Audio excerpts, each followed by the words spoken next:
Alexis Jacobson. I'm Natalie Dijon. Welcome to the Production Desk, A podcast about the people and process of animation production.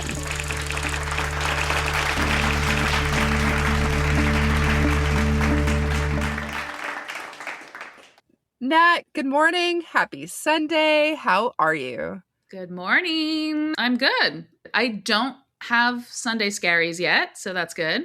It's early for Sunday scaries. I totally am with you on that. But yeah, come 10 o'clock tonight, I'll be like, oh, crap, here we go. Yeah. Sometimes they sneak in early, though, so I feel happy that they're not. Maybe because I'm distracted because I'm making a podcast. Oh, well, I will aim to distract you as long as I can for this morning. Thank you. It's good to see you. I feel like a week in production time feels always like so much longer. Yeah, it's like years. I know. I feel like I haven't seen you in years. Like, I'm aging so quickly every time I see you. Me too. It is shocking.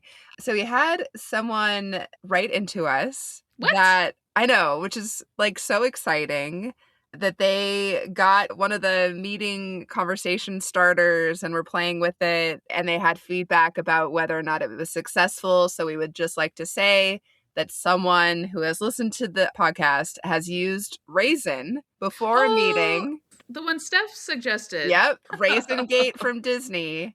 And it is proven to work. I guess it actually sounds like it delayed the meeting. The topic of raisins is a very controversial thing. Oh, yes. The raisin stalling tactic. Oh my gosh, I love that somebody used it. Me too. I was so touched. I need to drop it in. I haven't tried it yet. I haven't either, but I think that's because everyone's been so punctual. Oh, that's such a wonderful problem to have.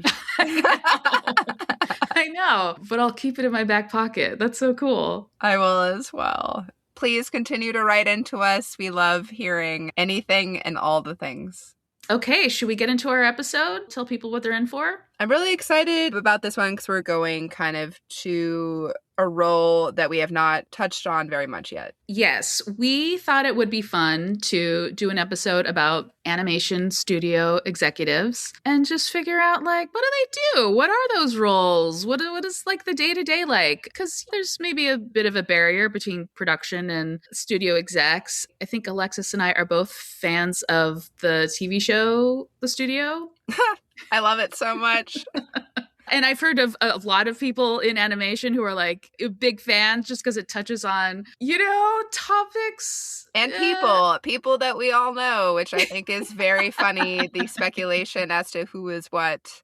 Yeah. Yep. Yeah, exactly. And the way certain decisions are made, I'll speak for myself. I might do a little eye rolling sometimes. Like, what are executives thinking? Or there's often jokes about types of notes that executives give. So I thought this would be a fun episode, especially with this guest, Kevin Noel, who's a friend of mine. We worked together many years ago in production, and he worked through the production trenches and is now a creative exec at Sony Pictures Animation. And I thought, who better to tell us, like, what do executives do all day? What's the deal? Fill us in. So that's kind of the reason for this episode. If you don't know Kevin, let me give a little quick bio for him. I know we just said he works at Sony Pictures Animation as the Senior Vice President of Creative, which means he's responsible for helping shepherd feature and series projects through the production pipelines from development all the way through post. He was also the executive producer on Sony Pictures Animation's first ever adult animated series, Agent Elvis, which is cool. And most interestingly, he was one of the first staff members at Sony Pictures Animation ever. Started out as an assistant to, I think, the producers on their first movie, Open Season. So he's been there from the beginning, which is very cool. And I hope you all like the episode. Hi, Kevin. We're super excited for this interview because I realized Alexis only knows Kevin as an SVP at Sony Pictures Animation, but I know Kevin from our coordinator days on Smurfs. We also worked together on Hotel Transylvania. He was slumming it with us production folks for a long time, so it's been so fun to watch your career trajectory and now have you on the podcast. So welcome. You know the real me. So there you go. Oh, welcome. And I've told Kevin that I'm not going to go easy on him in this interview just because he's a fancy executive. So I hope you're prepared, Kevin. You didn't tell me that. I did. I did. I'm just kidding. I'm very excited and honored to be here, and it's good to see you both. Thank you for having me.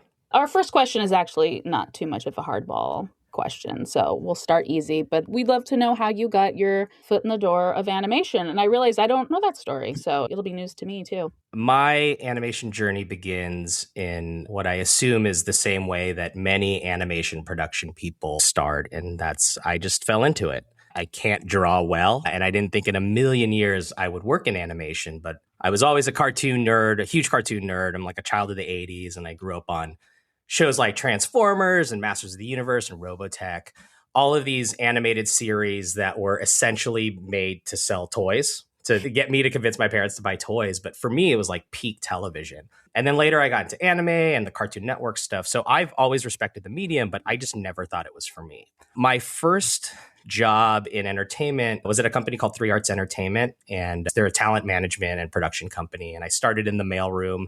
So that's sort of my, typical Hollywood journey. I started in the mailroom and I worked my way up and became an executive assistant to a talent manager and producer there. And how I got into animation was one of our clients was offered a role on SPA's, Sony Pictures Animation's first CG feature open season. It was Deborah Messing, and she ended up playing the role of Beth in that movie, for anybody that remembers that movie. So that, not to date myself, but that's how long I've been in it. Can I interject real quick, Kevin? Yeah, please do. I want to start doing this for listeners, kind of digging into the lingo. So Sony Pictures Animation, we often refer to as SPA, as the acronym SPA. So for listeners who are like, what's SPA? That's what we're talking about. And it also sounds just like a delight to show up to work at SPA. The spa. I guess that's by design. But yeah, at the time I was trying to figure out what was next for me in my career. Working at 3 Arts and that side of the business, I learned a ton about the industry, but I wasn't necessarily interested in pursuing a career in representation. And what I thought I wanted and what I ended up knowing I wanted, I really just wanted to work in production. And I don't think I really knew what that meant. I just wanted to be part of like the filmmaking process in a more hands-on way. And I didn't really know what that meant, but I knew that I wanted to figure that out. And I thought like the next step too, that would be really cool is to like try and get within, a major studio's walls. And so I was talking to people at SPA every day who they're building this animation division at the studio. And I was talking to some of the assistants over there, and they're like, look, we're going to be hiring soon. You should just like come over and hang out and talk to us and, talk about what you want to do and your experiences. And one thing led to another, and I ended up getting a job on open season as the production office coordinator. I guess now that's sort of known as the central coordinator. But yeah, it was a very easy way to sort of transfer the skill set and then learn about the entire pipeline at a very top line level. I love that. I didn't realize you were there from like the beginning. I didn't either. Yeah, I was one of like the very first production people hired at the studio, still kicking around. I don't know if they even really knew what to do with me, but I impressed somebody enough to get my foot in the door there. So that's so cool. You've seen it grow from the beginning. Before I do ask you this next question, I do want to ask you, do you remember that you were in my interview for SPA back in like 2019? I do. I think I remember, we haven't worked super closely together, but I mean, I obviously always see you around the studio, but I do remember interviewing you. I don't remember what show it was or what job it was for, but I remember meeting you very early on. How did it go? I think it went well. You're here. It went well. I do remember being asked in that interview, your career trajectory. You've gone from in LA, associate producer, then it looks like you went to Australia and you went back to coordinator, and then it looks like you went back up to production manager, but then you came back to LA and you went back to coordinator. Tell us about that. And I remember being like, playing hardball, okay. I do remember that interview being a lot of fun. I appreciated how blunt, because I think I've always honestly been embarrassed about my career trajectory in that respect because of moving in internationally. It did stop my, I guess, progression as you'd expect. But did it though? I mean, you ended up where you're at now and you're still progressing, and animation's a little bit different because there's different titles and different titles mean different things other places. But you ended up being here now and you got a life experience. Like living in Australia is pretty cool. Who cares what the title is? Oh, yeah. You're Seeing not the world is alone. way more important than titles. I like to joke that if you look at my resume or my LinkedIn, you can follow my midlife crisis by just the like interesting zigzaggy paths it's gone. You look at my LinkedIn, it's like, oh, look at the promise of this kid. And then he just stopped at Sony. And it's like 2004. What has he done since? I guess he's been there. No, now he's running the place. Are you kidding? You did it. Okay, on to the next question. Can you tell us about your career path from production to fancy executive? Well, first of all, fancy is not an adjective in my title, but I appreciate you bringing that up. But you're very fancy. I feel like I'm in fancy company. So to just continue on, I worked at Sony Animation Spa for about 10 years in production. And so doing what the two of you do, managing the various departments in an animation pipeline. I also bounced around and worked for SPY, which is Sony Pictures Imageworks for our listeners. Sony Pictures Imageworks does all of the animation production, the digital production for SPA's movies. And I would bounce around. Actually, I would work on a SPA title, and then I would go, if there wasn't as much work, SPA wasn't as prolific as it is now. So there would be a kind of a movie, and then there would be some downtime. And in those downtimes, I would shift over actually to work at SPY. And so I worked also on some like live action visual effects shows as well.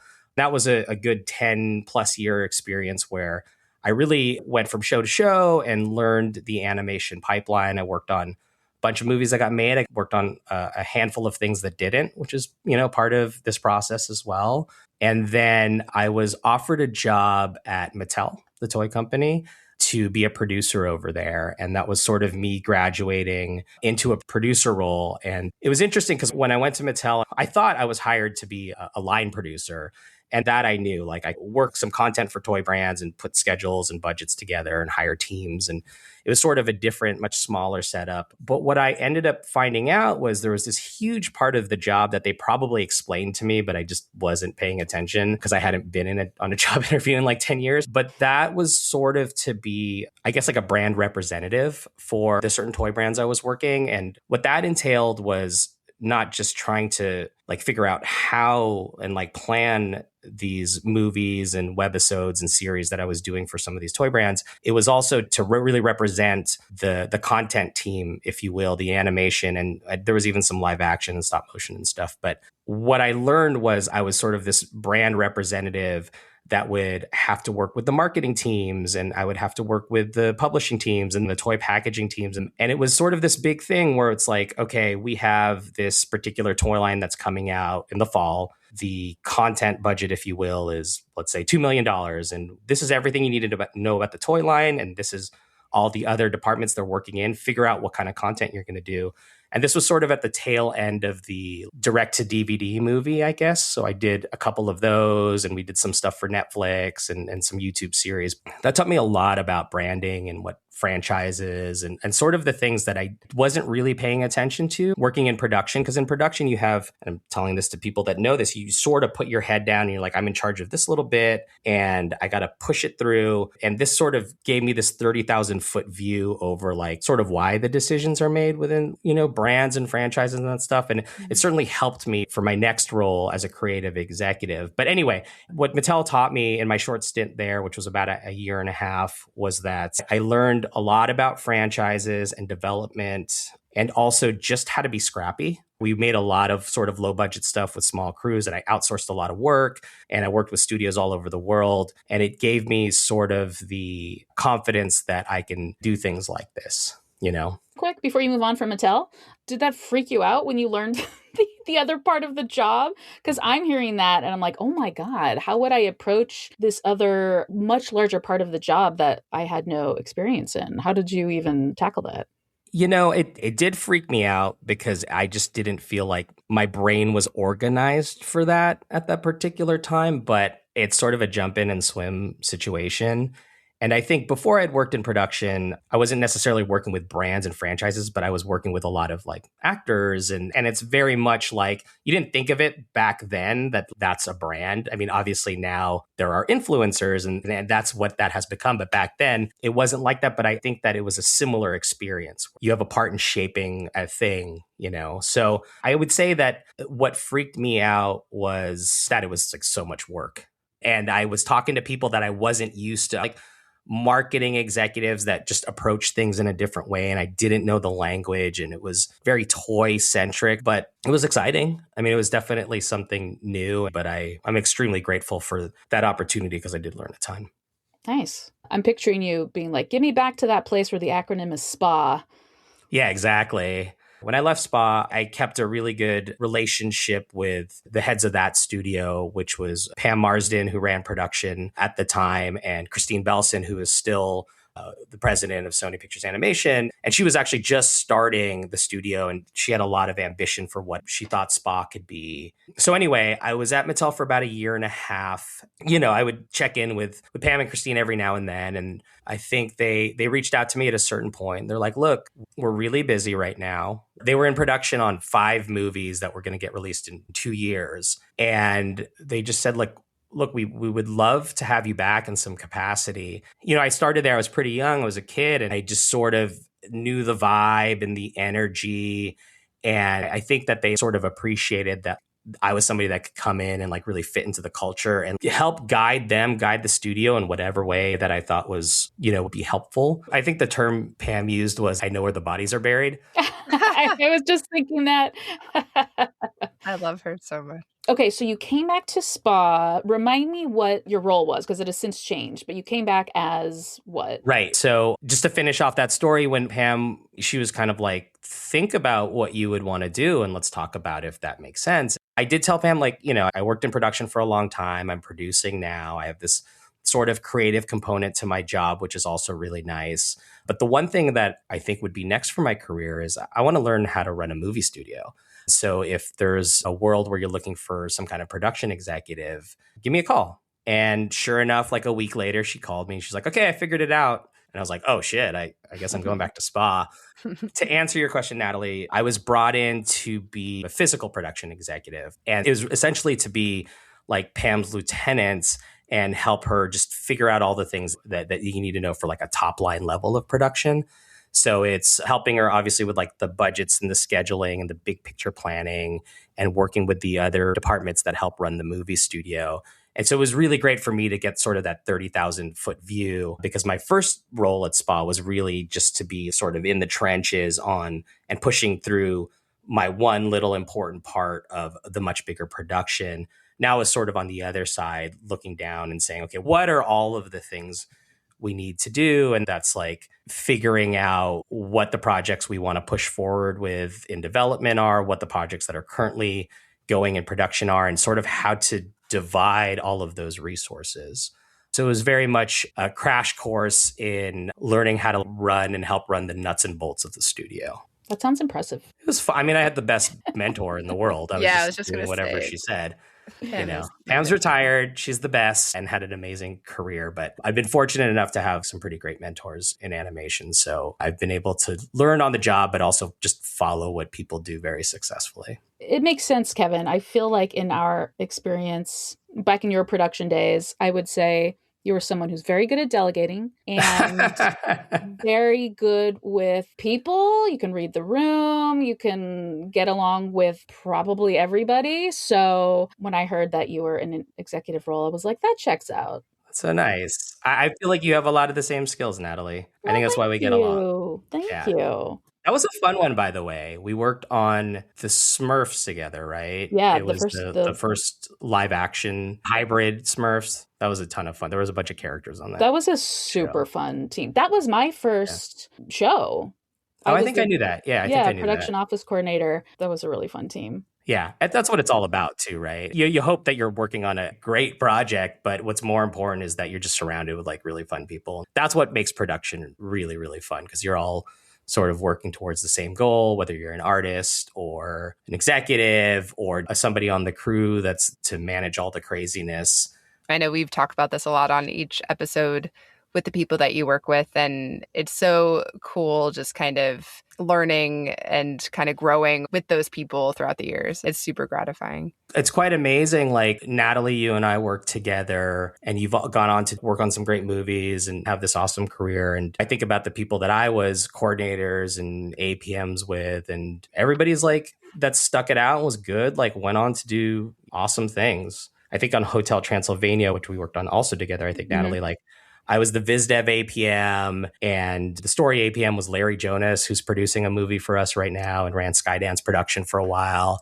And then the editorial APM was Academy Award winning producer Michelle Wong. You all just kind of grow up together and they're like your class. And I take that actually all the way back to like the mailroom and assistant days. Those are people that you sort of grow up with, and they're your fellow students and your fellow graduating students. And then you all go on to do these crazy, amazing things. And that's pretty fun and rewarding. I love thinking about it like a class. I've never thought of it within that kind of frame. That's awesome. I don't know why I think of it as school, especially if I was a terrible student. But I think back at like my first job at 3 Arts, I consider that like my grad school, and I knew that I wasn't going to stay in representation, but I learned a lot about the business and I met all of these amazing people.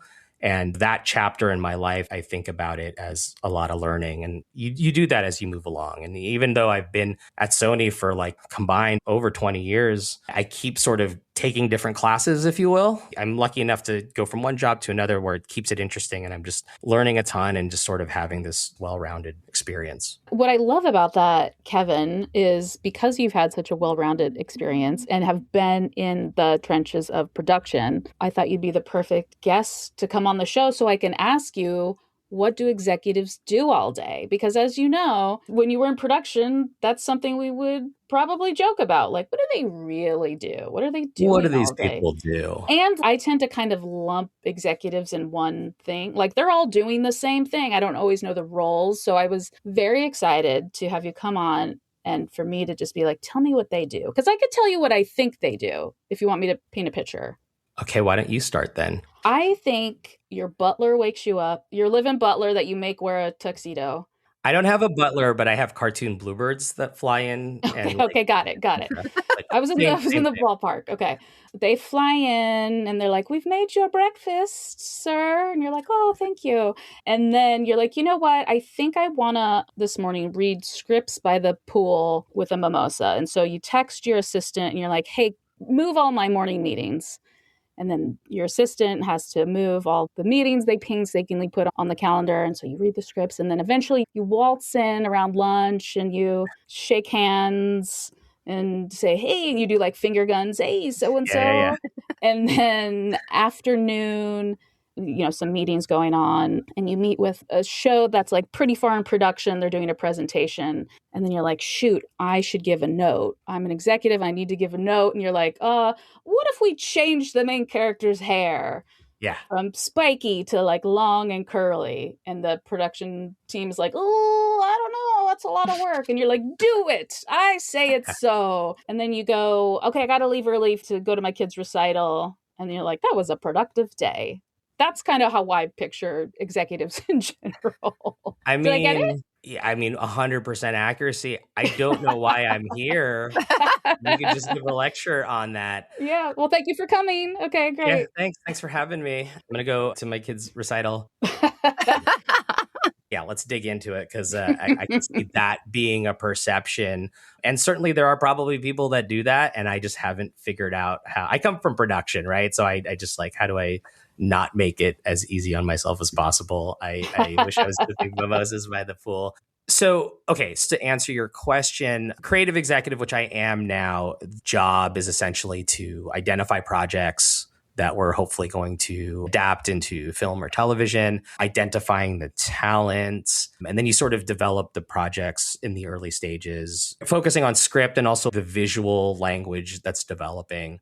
But the whole job is to try and get a movie greenlit for theatrical distribution or set up at a streamer. Or if you're working in series, you're setting up a pitch to then take to a network or streamer and hope that they buy it. And then if we're lucky enough for all of that to happen, you help shepherd those projects along the way through delivery. That's sort of a creative executive. A production executive works hand in hand with the creative executive to just execute those plans. So it's, again, developing budgeting and schedules and working with the various other teams in like an overhead studio group. So that's like the recruiting teams and artist management, and just to make sure we're bringing in the right talent at the right time in development and production.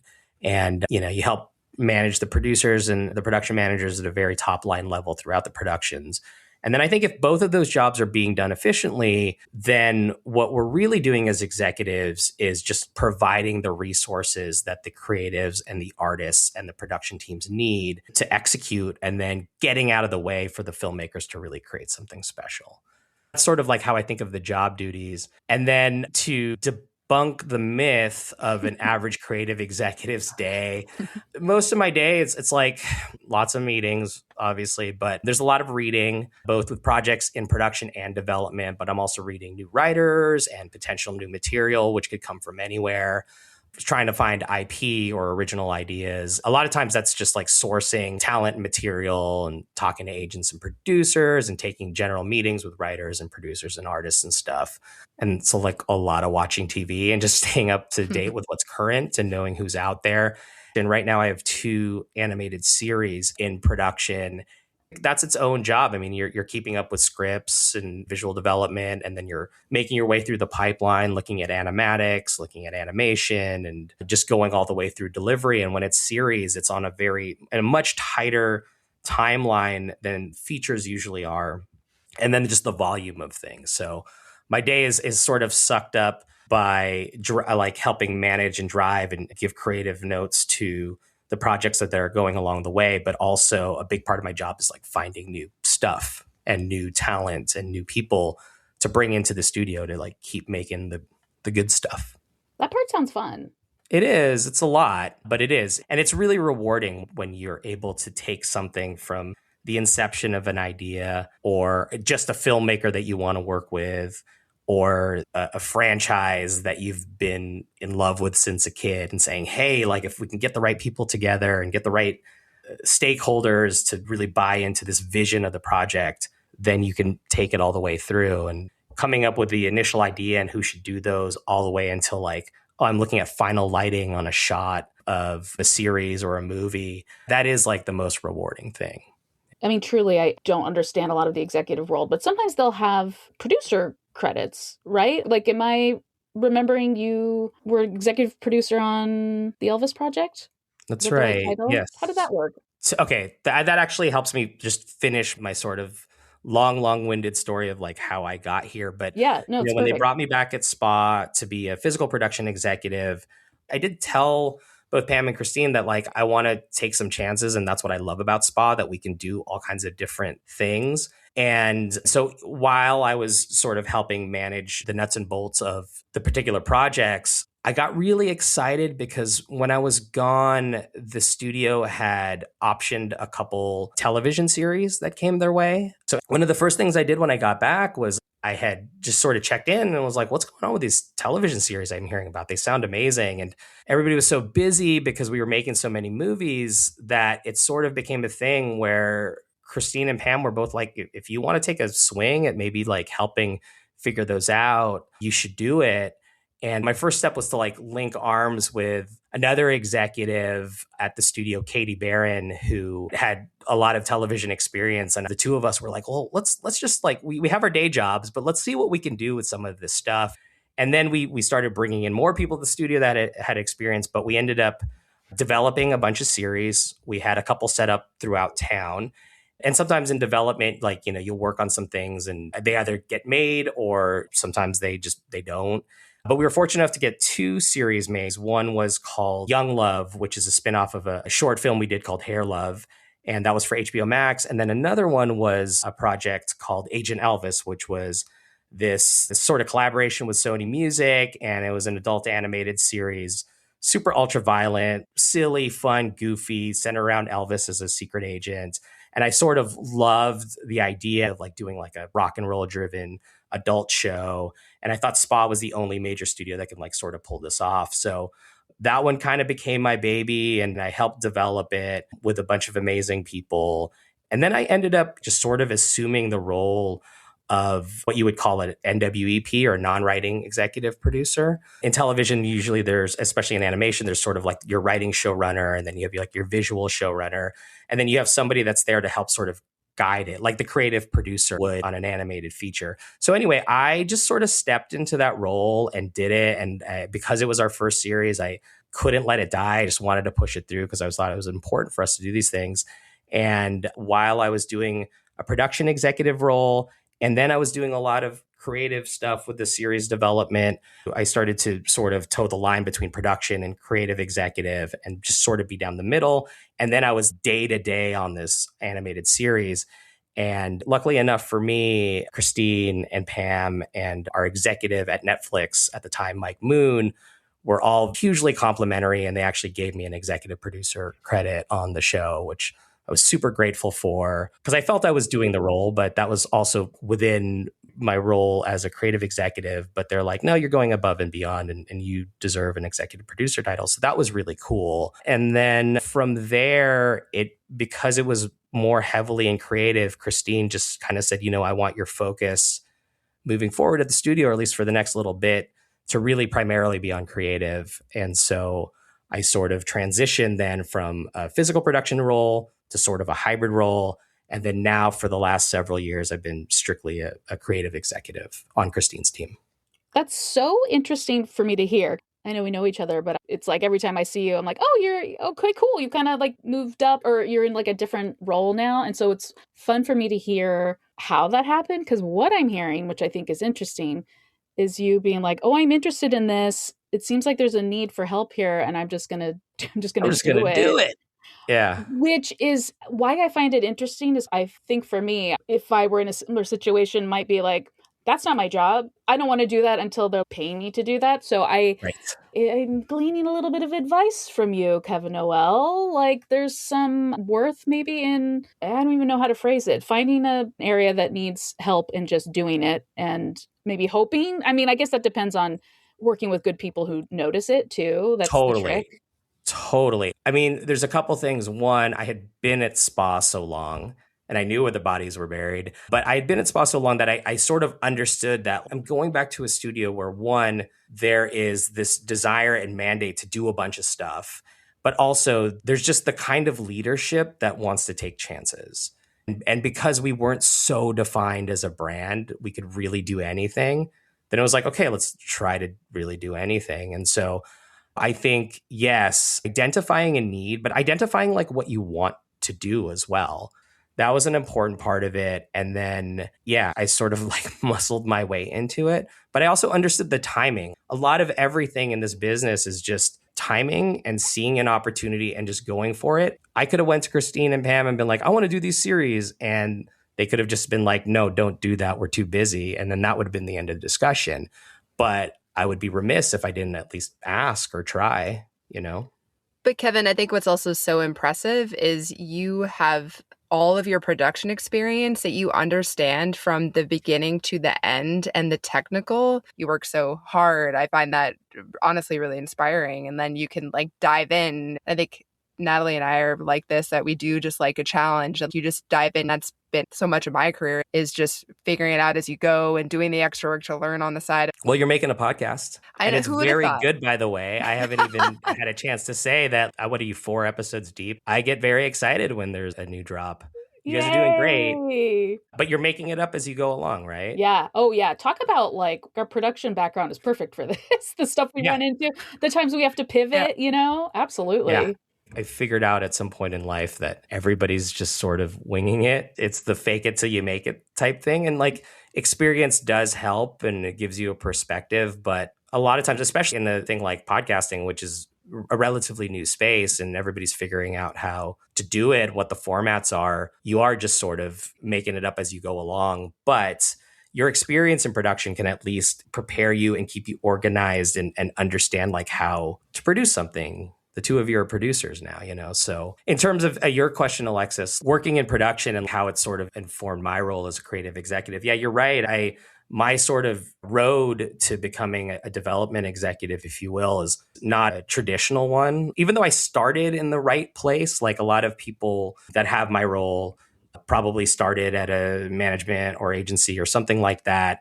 And you work on the desk, you're an executive assistant to usually some kind of a producer or development executive. And then you're essentially learning how to do the job. And then once you can do the job and bring in projects and know all of the writers, then it becomes sort of a no-brainer to graduate you into an executive level. And we're very fortunate enough. Our development team at SPA is incredible. And A lot of our creative executives and director level people, many of them were assistants at SPA that sort of went through like a training ground and a path to go. But mine certainly is different. I started in production and I was lucky enough to just sort of carve my path and find my way in. But hopefully more production people that are interested in doing creative development would know that's a possible path. And you do have certain advantages knowing how these things are made, like knowing how the sausage is made. Like for me, it's all about the application of what production's point of view would be on particular things. And I think where it can be helpful is just understanding and identifying like the complexity at an early stage. I could read a script and be like, oh, this is going to be a $200 million movie because of this. And sometimes that's easier said than done, but it's being able to like sort of analyzing those things. And then to the note question, which is, Natalie, you were saying kind of as a joke, the changing the hair color. But it is one thing that can certainly happen is like understanding what those decisions can mean and sort of also like knowing when to let go of things creatively because you know you're at a point where it will jeopardize production, right? And so having that sort of understanding, but it's tough. Like sometimes because animation is so iterative, and because you can sort of identify a problem in script, but not really be able to articulate it, you could just know something's off about it. And then it will move to boards and you're like, oh, I could see it. And then sometimes, yeah, in an animatic, you'll be like, oh, this is why that didn't work, even though I didn't necessarily explain or verbalize the note exactly. Sometimes you sort of need to see things move along. And then you need to identify, well, is it worth it? Like, what is that going to do to production to change this little sequence? Because as you know, you can give a note in Act 3 that if you want to go forward with it, that can take stuff all the way back to Act 1 and set up. So yeah, it's just really understanding those things. And I think coming from production, I have a very, very good grasp and understand that if I'm going to give a particular note or feedback on a creative thing, how that can affect. Now, sometimes as a creative exec, it's helpful to know that. And sometimes I just purposely forget it because I just want to give the note. And I'm like, oh, what do you mean you can't change the character's hair? So I try not to do that too much. But anyway.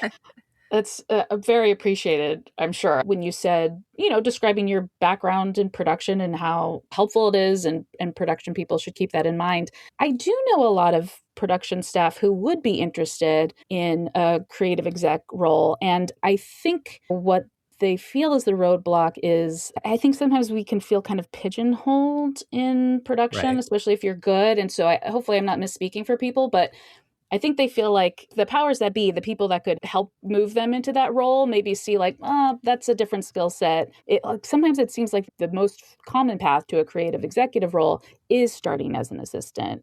And I just wonder, do you have any advice for people who are in production, don't want to go back to an assistant role, or maybe that is the path? Like, where can they even start if they're interested in that? Yeah, it is a challenging one because you're right. I think a lot of the on-the-job training you would get as a creative executive is to work on a desk. I have had production staff reach out to me and say, well, what if I want to make a transition? And, the easiest way to do that, which is not an easy thing. A lot of time people have spent so much time in this particular side of the production machine is to go back and be an assistant. I mean, work on a desk, read a lot of scripts, do coverage, learn that sort of side of the business, meet everybody, know all the names, all the players. And I don't say that to be like discouraging, but that is the most common way you're going to be able to do it.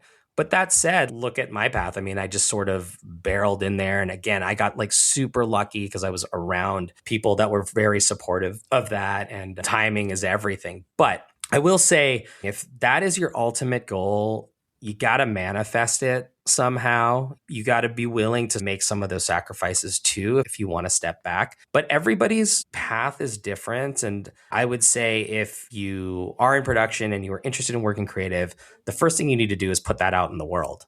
You know what I mean? And don't do it in a way where you're not doing your day job, but do it in a way where it's like, look, I tell everybody one little thing of advice that I give to any executive or somebody starting out is just to take every meeting. And it might be hard to get my calendar, but if somebody reaches out to me and says, I am interested in doing what you did, I will meet and I will talk to them and say, like, this is how I got there. tell me about your situation and maybe I can be helpful in that way. But I think, again, and I think we touched on this earlier, the worst anybody can say to you is no, but you have to ask the question. And I think you need to just put it out there in the world that you want to do this and then hear the advice and also just look for the opportunities.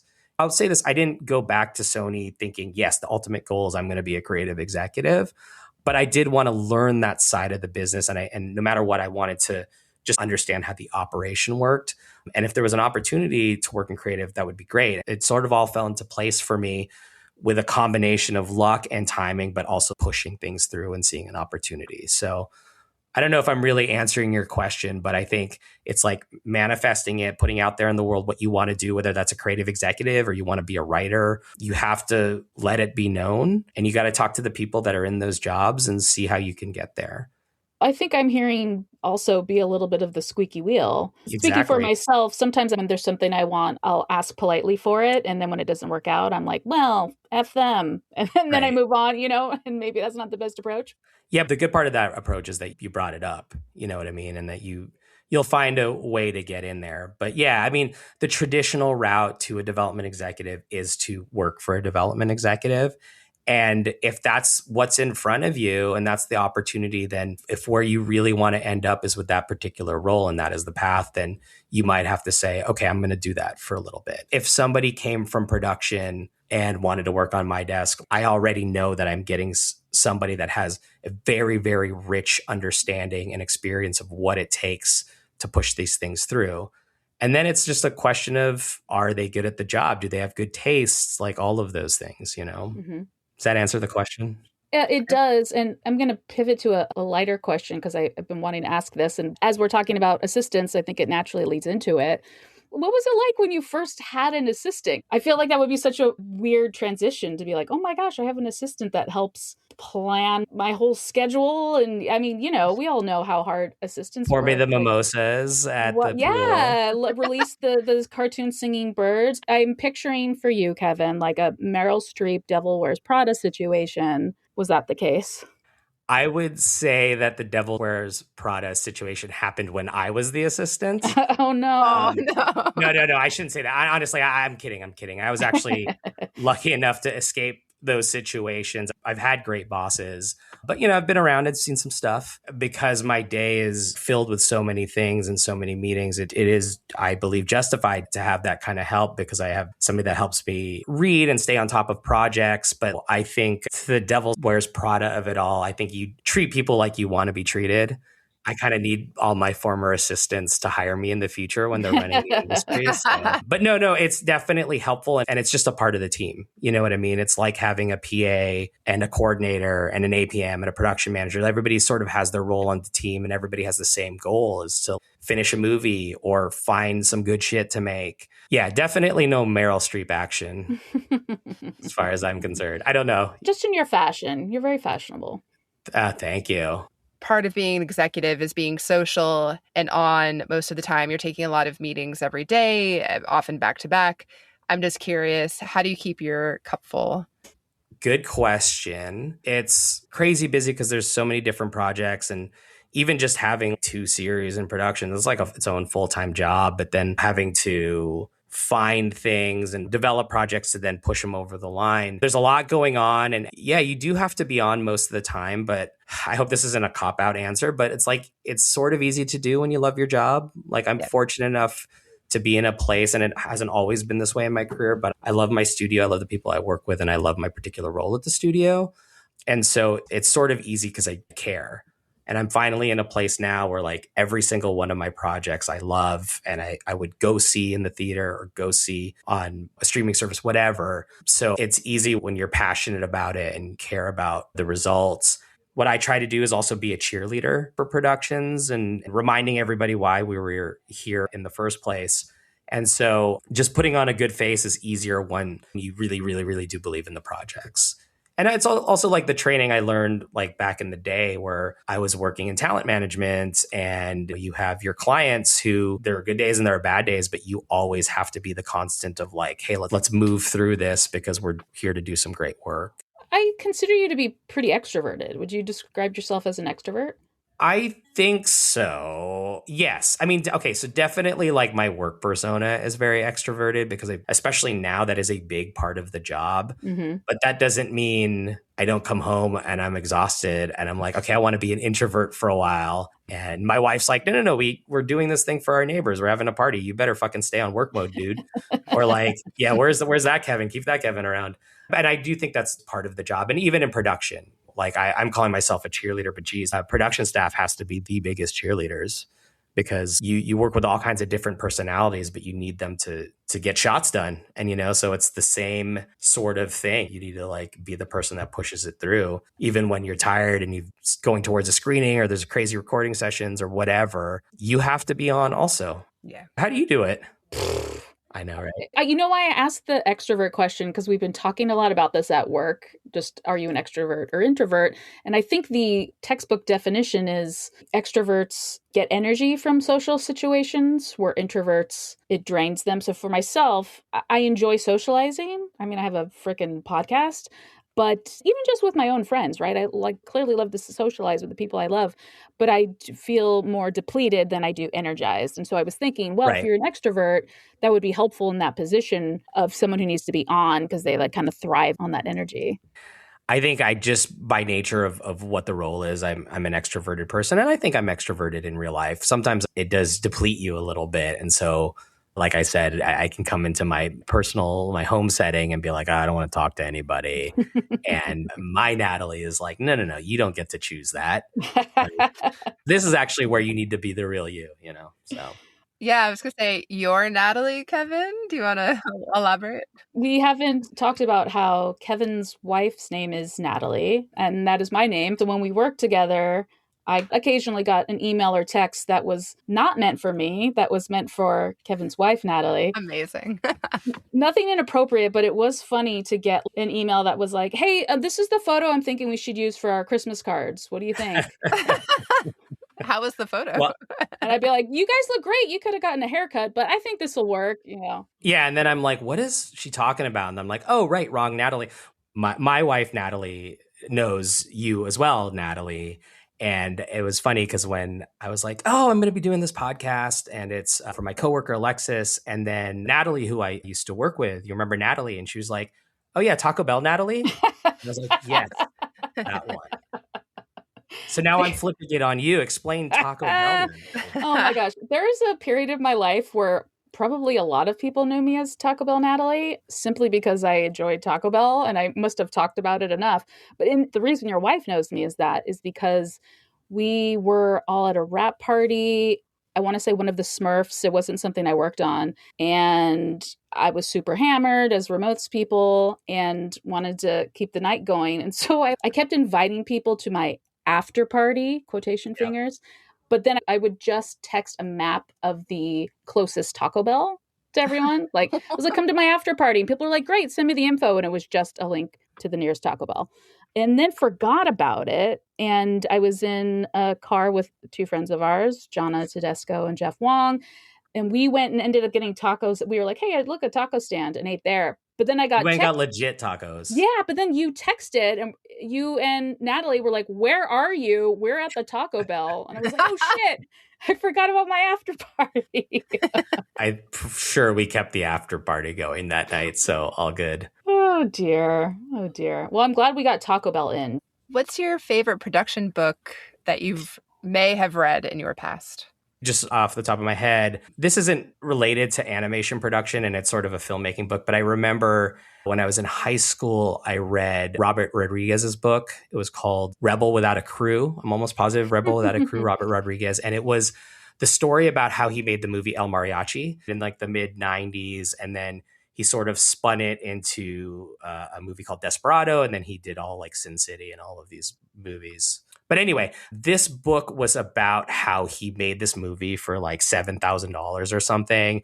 And he went and he shot a movie, this big like action movie, and how he raised the funding. He was like donating blood and like getting all this money from that, donating who knows what else he was donating. But anyway, it's about how he raised the money and then how he went in and shot the movie. And it's a movie with a bunch of dialogue, but there wasn't sync sound. He used the 16 millimeter camera that wasn't recording sound. So he would fake it and he would shoot the actors speaking the dialogue, but then he would go and shoot a bunch of insert shots. So then whenever the dialogue goes out of sync, he would just cut like randomly to a clock or something. And I found it so inspirational about just like how you could take the resources you have and through creativity, like make something really cool.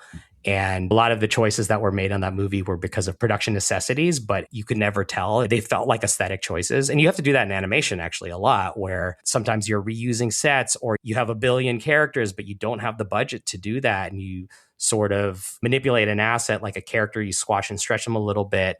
And now you have a new character. And the book is not about animation at all, but like filmmaking is very much about using the resources you have, figuring out creative compromises to make something feel bigger than it is. And you have to do that in animation. So yeah, that was a book I read like 30 years ago or whatever, but it's always stuck with me. And there have been some animation production books, but not a ton. And I would say, I actually think it's time for a new one. And I think the two of you could write a pretty good one. I was just going to say, should the three of us write one? I mean, I'll be there to support you and I'll give you creative notes. But honestly, I know there's like a producing animation book, like a textbook type thing, but the technology is always changing, even though the pipeline itself stays the same. But those things can always be updated. And so anyway, there hasn't been a really good book in a long time. And I think, I don't know, you should consider it. You could even call it the production desk. See here, look at these great ideas. Oh my gosh. Look at you. This is why you're the SVP of creative of a big major studio. Because I could tell other people what to do. Yeah. I think you should think about it in all your spare time, with your regular job and this. In all our spare time. We sleep too much. That 8 hours of sleep is really cramping our creative goals.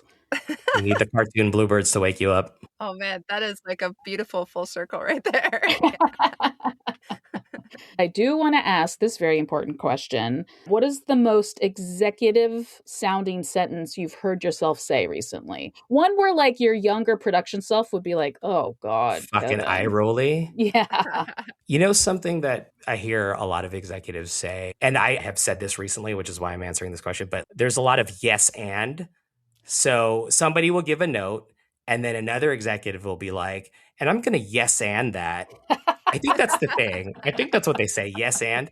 Like, I'm going to yes and that and say this. And it's almost like I don't actually have a note myself. So I'm just going to say I support that. And here's like one other random thing. I will say this. A lot of times it's a studio giving notes. And then maybe if you're working with a streamer, let's say, or an executive in distribution, and then you're working with producers. And so there are a lot of times where people say a lot of the same stuff or they're scratching at the same stuff and they say it differently. And you're just, as a filmmaker, you're trying to understand what the note behind the note is. That's another fucking executive thing I just said, a note behind the note. But it's true. It's trying to figure that out. One thing that I'm just so in awe of, Kevin, is like when you were describing what you do and just how much you're across, my brain immediately thought to the day-to-day being in edit and as you're ramping up to a screening and how it's so much work. But then I'm like, my God, it's so different. The comparison of the two I just thought was kind of interesting.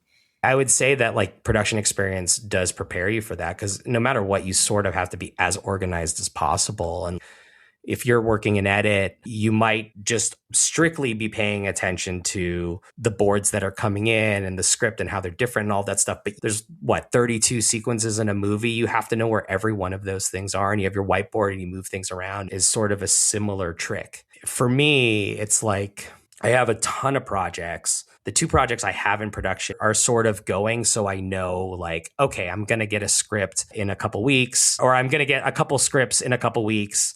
And I'm going to get an animatic after that. And then the other show is we're trying to figure out design. It's sort of like I can see and I know when those things are coming. And the difficult thing is like the other projects in development where it's like I'm supposed to get a script this weekend, but it might push. And then all of a sudden it comes in and I have to drop everything and be like, okay, this is now the most important thing. Then if, I'm chasing like an IP holder because I really think like Spock can make a great movie about this.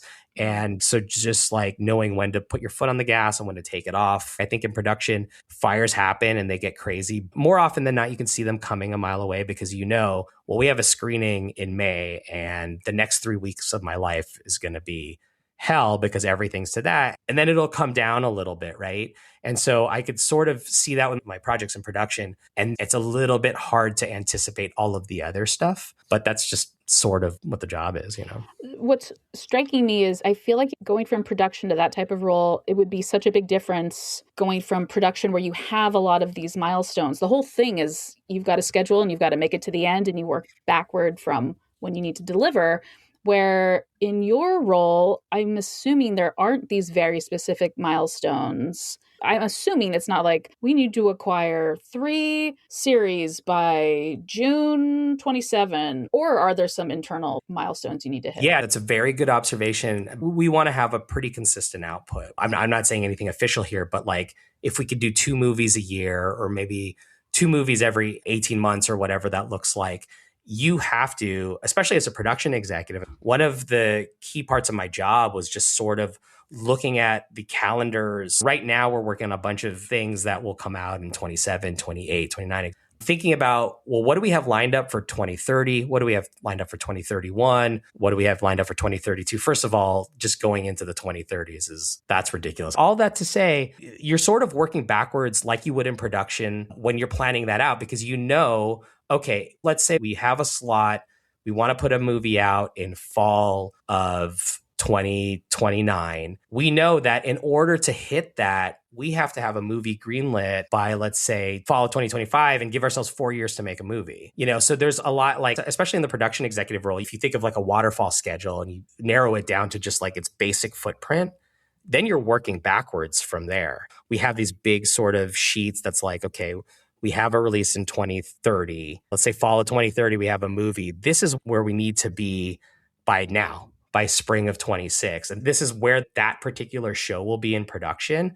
And so these are all of the people that we anticipate to be at the studio at that time. And then take that movie and stack all the other ones that are happening at the same time.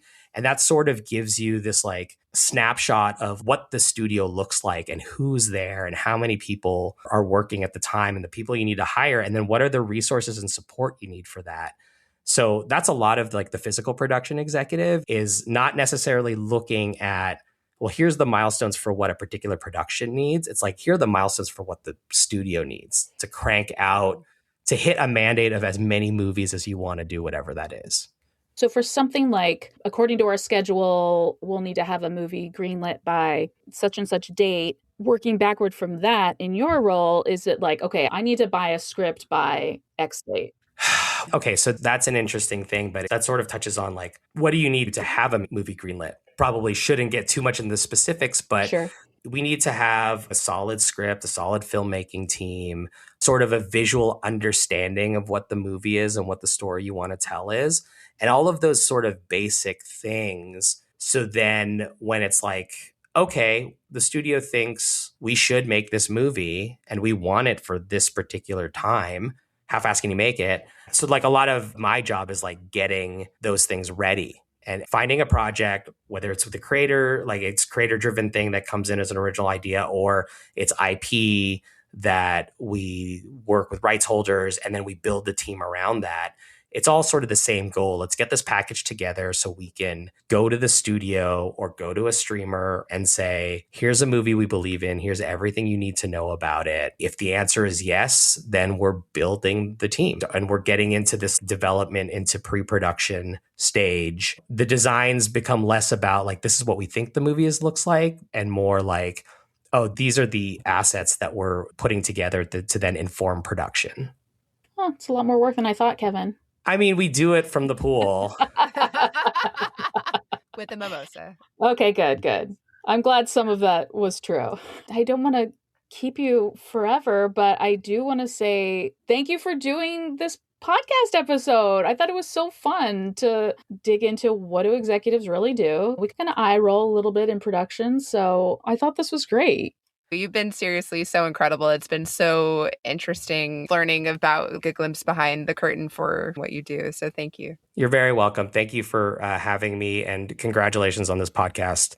You both are doing something really, really cool. I think it's been needed for a long time. Look, movies wouldn't get made without production. That's how it's done. So I can't wait to hear more episodes. Thank you, Kevin. I loved that interview. I am so curious what you thought. Oh, I thought it was so fun. I don't know if surprised is the right word, but I was like, oh, I think I actually have a new respect for animation executives. I don't know. It was just sort of cool to get into, like I mentioned before, the different types of roles and the minutia. Yeah, and thinking about working backward from we want this many movies coming out this year and working back from that and what that looks like, I thought was really fascinating, and how it actually does tie into production, like more than I realized. It was so gratifying to hear that they kind of approach things how we do on a bigger, like more macro level. So I thought it was really fascinating that you're always working backwards from the screening date or whatever that milestone is to make sure that you're running whatever department you're working in with like this certain time frame that you have. It was cool to hear that there are more similarities than I would have thought. Yeah, same. I was actually surprised by that. Also, how hard that must be to plan for what do we want to put out in the world in 2028 or 2029 or 2030? What's even going to be relevant? That was interesting for me to be like, gosh, because it takes so freaking long to make things. That's, what's topical. Yeah, agreed. And especially with what's happening politically right now and needing escapism, it is such a interesting component to all that. You know what else we didn't get into that I want to talk about now is I feel like studio execs are known for certain types of notes given.